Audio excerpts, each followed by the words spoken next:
Well, hello everyone. Welcome back to the Foodcast.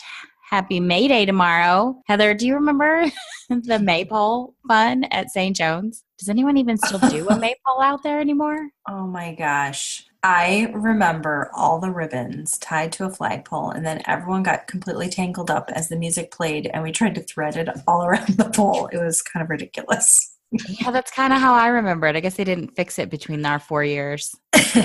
Or maybe that's what it was supposed to do or go. I don't have know. no idea. Next time we go to France, we'll have to go in May to find out. Oh, that's a great idea. In any case, happy May Day. And happy Kentucky Derby weekend coming up. Oh, mint julep time. And juleps and big hats. It's a busy week of events. All of that plus Cinco de Mayo. Oh, muy bien. My favorite. Mine too. Although everybody thinks that Cinco de Mayo is the celebration of Mexico's Independence Day, but it's not. Oh. See, it's like that. I know. It sounds so good. That's what it should be. I mean, you get a whole special day with tequila and chips. I mean, who doesn't want that? Well, to set the record straight, it's actually the observance to commemorate the Mexican army's unlikely victory over the French Empire at the Battle of Puebla on May 5th, of course, 1862. So right after May Day, see, they were too twisted up, the French army, right? That they couldn't keep their crap together to win, to kick Mexico's butt. I wish there were pictures of that. Oh, that would have been fun. There probably are. It's only 1862. That's true. But in Mexico, who knows? Did they have a Kodak? I don't. As with most things anyway, American beer companies got a hold of it and, used it to sell more beer. We've totally bastardized its meaning into a reason to eat and drink to excess. Totally like St. Patrick's Day. Exactly. And just like St. Patrick's Day, we celebrate it way more than the country from which it comes. In fact, I think the only place in Mexico that actually celebrates Cinco de Mayo is Puebla. They've got parades and they reenact the war and they dance all night and they eat good food. Like what? Mole, I think, is the signature dish, that chocolate. And then they have these street drinks called agua frescas, which is like water with fresh fruit, like blended into it. That's yummy. Mm-hmm, very refreshing. I like margaritas better, but those are yummy too.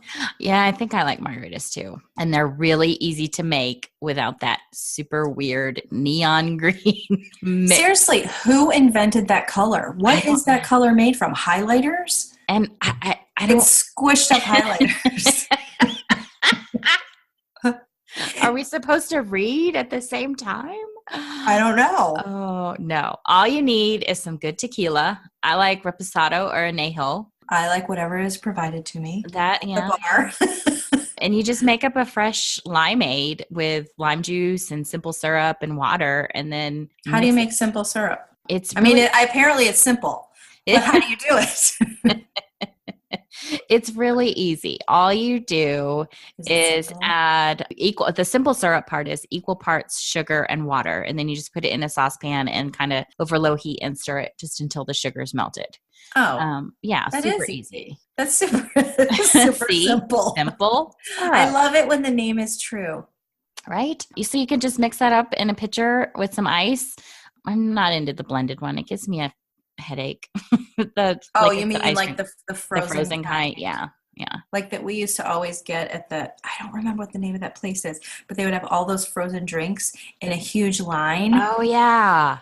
I don't remember what that is either, and then you would just get pumps of whatever you wanted. Yeah, and then you get that frozen headache behind your eyes. Oh my gosh. And then the next day was not good. No, because again, it was that neon weirdo chemical mix. Yeah, all that sugar with the alcohol is not a great idea. God, well, if you want to make it even easier than that, you can just add some lime vitality to some tequila, essential oil, and then some club soda. And it's really easy. I like that idea. Sometimes that's as far as I get. That sounds refreshing. Mm-hmm. I wish it was warmer because it would actually be really great. It's still wintry. Yeah, we have snow on the ground here. So kind of doesn't make you want to jump up and whip up a refreshing margarita. Well, yeah, but this is again time travel talk. So while we're recording this, there's snow on the ground. But hopefully by the time this airs, it will be a warm day and we can have some refreshing margaritas. You know what? It's not like we're recording this in January. Okay. It's really spring in the real world. Anyway, Yeah. I have to move on. It gets so depressing. Okay. All right. So one of the things that I really like to do too is I add a couple drops of the Lime Vitality, or I've done it with other ones too, into a bowl of salt, and then you can rim the glass with that. Oh, that's good. I'm not a salted rim kind of gal, though. Well, you know what I've done it with is sugar and lavender with like a lemonade kind of vodka-y drink. Oh, that's a good idea. Also refreshing. It's tasty. Again, in the summer. Well, we're talking Cinco de Mayo, though, so, you know. Oh, yeah. It's coming. It's coming. Yeah, that's a good idea, Heather. I also like to use the Lime Vitality in my guac. Just a couple drops to some mashed avocado, maybe a little chopped red onion. And I like cilantro, so I would add a whole mess of chopped cilantro in there. I love cilantro. Mm-hmm. People that don't like cilantro, there's something wrong with them. Well, it's a genetic thing. So is it really? It is actually, yeah. It's part of the coriander family. Does that mean they don't like coriander too? Well, it's a different compound from when coriander's the seed, from when it actually sprouts and it becomes cilantro. But there's actually a genetic thing that if you don't like cilantro, if it tastes like soap, it's because you have the genetics. That's really cool. Yeah, it's neat. You know, there's a park here, and in the summer, part of the growing foliage, whatever they have around the park that comes back every year, is some plant that smells like cilantro. And it's so funny because you'll go to the park and everyone goes, "Oh my gosh, it smells so gross around here." I'm like, "Are you kidding? It smells like Mexico. This is awesome." It's like Cinco de Mayo every day. Throw some chips out. I'm good. All right, Heather, I have a secret tip. It's not so secret. Oh, gosh, tell me a secret. To keep your guac green, yeah. Especially if you're trying to like make it ahead, like if you're having a big Cinco de Mayo party, yeah. Top it off with a drizzle of tequila. Oh. The alcohol keeps the oxygen from turning the guac brown. Plus, yum. But obviously for the 21 and over crowd, don't so boring. Do that if it's for the kiddos. You know what I do, because I do have the kiddos, I will chop up all my onions and I won't mix it into the guacamole. I'll layer them on the top. Mm-hmm. Oh, so then it's still got a barrier. Right. That's the barrier. There's something in onions because of, how they make you cry and whatever. Mm-hmm. That will keep your avocado from turning. Oh, and so then when you're ready to eat it, you just mix it all together. Okay. All right. I like that. Yeah. What else would you make? I kind of like the tequila one. Okay. For Cinco de Mayo, let's have Mexican lasagna. Hello. Oh, yeah. He's a rock star. And I think we talked about that way back in episode 2. So we'll link to that recipe. That was a good one. Yeah. I love that one. Mm-hmm. Plus, my green chili queso would be delicious with some nice organic tortilla chips. Those would be good. And both of which are super easy to make, especially ahead of time. So if you're having a crowd, you can limit your stress. That recipe's up on our website as well. We'll link to that. I do love to have everything prepared ahead of time. And so then you just look at us, party in a fridge, and let's just bust it out. I know. And then you just look like Martha Stewart, like, oh, let me just whip up this party real quick. Yeah. They always say that about me. People say that all the time. So that's a few things to get you started on your Cinco de Mayo festivities. Well, I think that I have one more thing to add. We need to talk about a ditch and switch idea. And what do you got? Well, if we're talking about recipes, it's kind of hard. So here's an idea.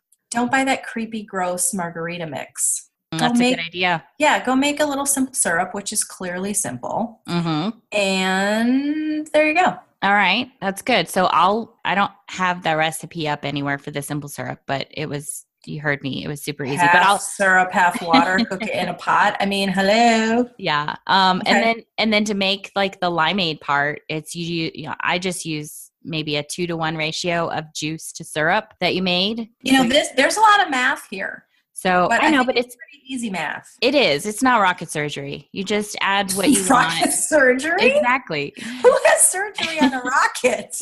That was my point. It's easy. It's not that. Yeah, and then you just add some water. I have to go back to that. Why? You've never heard that before? Yeah, it's rocket science. I know, but that's what makes it funny. Like, it's not brain surgery. It's not Oh. rocket science. It's not rocket surgery, which is even harder because no one even knows what it is. Wow. It's none of those things. It's Okay. easy. I'm slow today. You're so pretty. I am party. I'll give you that. Okay, So sorry. So make up you're some gonna. simple syrup, make up some limeade, and then top it off with some water and add the whatever tequila that you want and mix it up. It's super easy. I'll put it all in the show notes though, so you got some Yeah. ideas of So where to then you start. can have a recipe. Yeah, but it's it's whatever tastes good to you. Exactly. So All there right. you Well, go. here. Thank you, ladies and gents. Go have fun at May Day and Cinco de Mayo and Kentucky Derby, go bet on the horses. right? Even though mom says don't bet on the horses. So thank you for joining us. Don't forget to go to foodmoose.com and sign up for our newsletter, and we'll give you 10 tips to help you live for real. Super fun. You can find us on Facebook, Instagram, and Pinterest. And we'd love it if you subscribe to us and if you wrote us a review or a rating, because that helps other people find us. Yeah, subscribe to the podcast because we want you to have this show up in your podcast app every week because we love to hang out with you. And you're having fun with us. We're ridiculous. Oh my gosh, we're annoyingly ridiculous sometimes. That's okay. That's why people love us. From both of us, go forth, be real, moose out.